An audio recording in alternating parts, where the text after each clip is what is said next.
Hey y'all, my name is Amy and I'm going to read you a bedtime story. Tonight we're going to read Dooley and the Snortsnoot. This was one of my favorite books whenever I was younger. I hope you like it.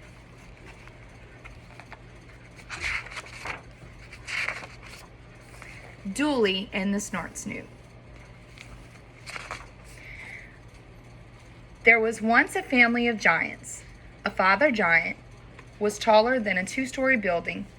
The mother giant was almost that tall, and they had a son named Dooley, who wasn't any bigger than you. Now, while your size is just right for you, it's a bit small for a giant. Dooley's mother and father worried about him.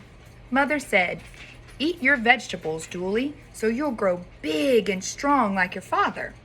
But it was plain to see that it was going to take an awful lot of vegetables. Dooley did as he was told, but nothing seemed to help. He never got any bigger.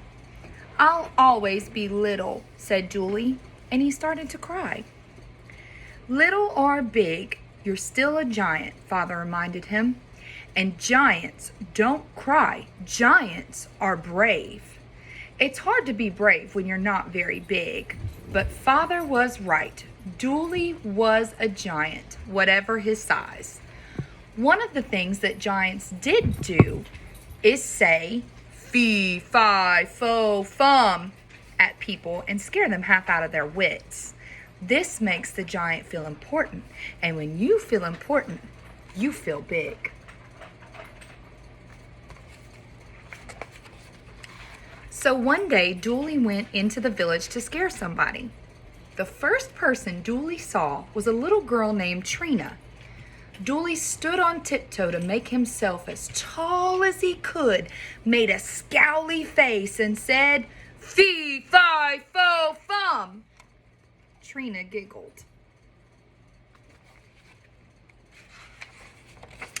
"I'm a giant," Dooley declared.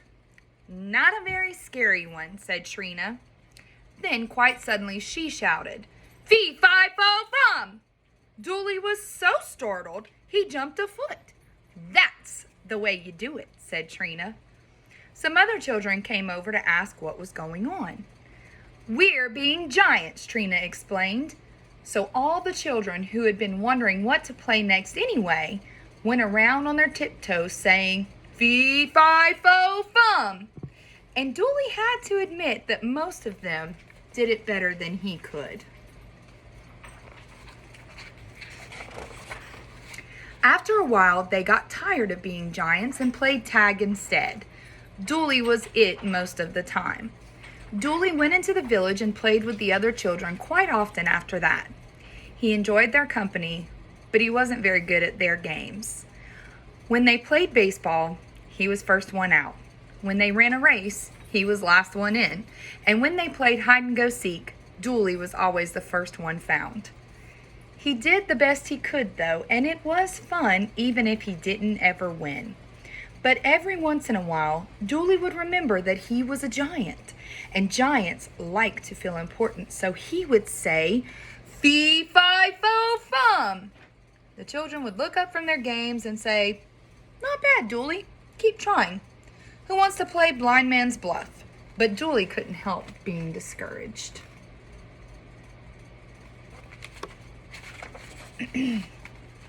One day, their play was interrupted by an awful snarling and snorting.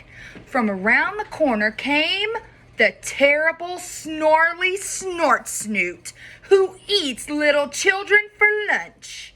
He was gnashing his teeth and thrashing his tail and breathing fire. He was a terrible sight to see.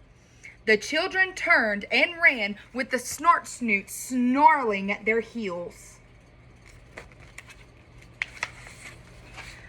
Poor little Trina tripped over a rock and fell down, and with two snorts and a snarl, the Snortsnoot leaped and caught her.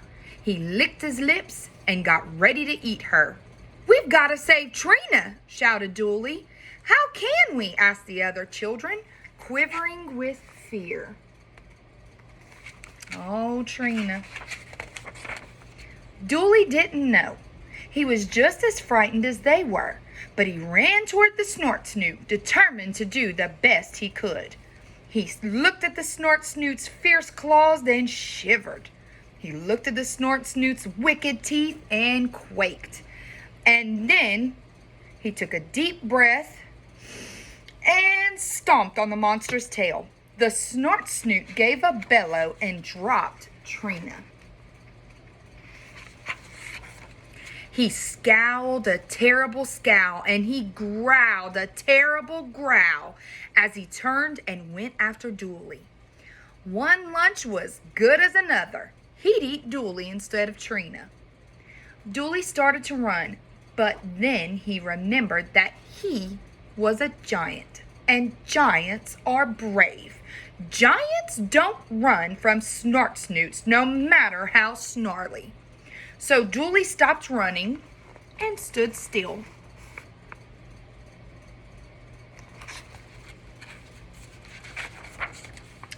The Snortsnoot opened his mouth to gobble Dooley whole. And then, all of a sudden, Dooley said, "Fee-fi-fo-fum,"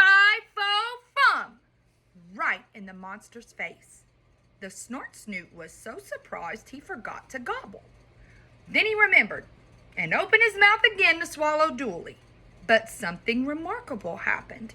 Dooley had grown almost a foot taller.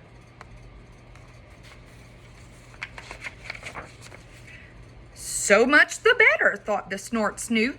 He'll make a bigger lunch for me. And the Snortsnoot opened his mouth wider. "Fee-fi-fo-fum," said Dooley again, and grew another foot.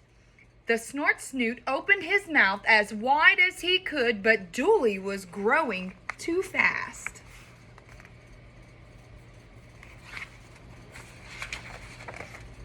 "Fee," said Dooley, and he grew 3 feet. "Fi," said Dooley, and grew 4 more.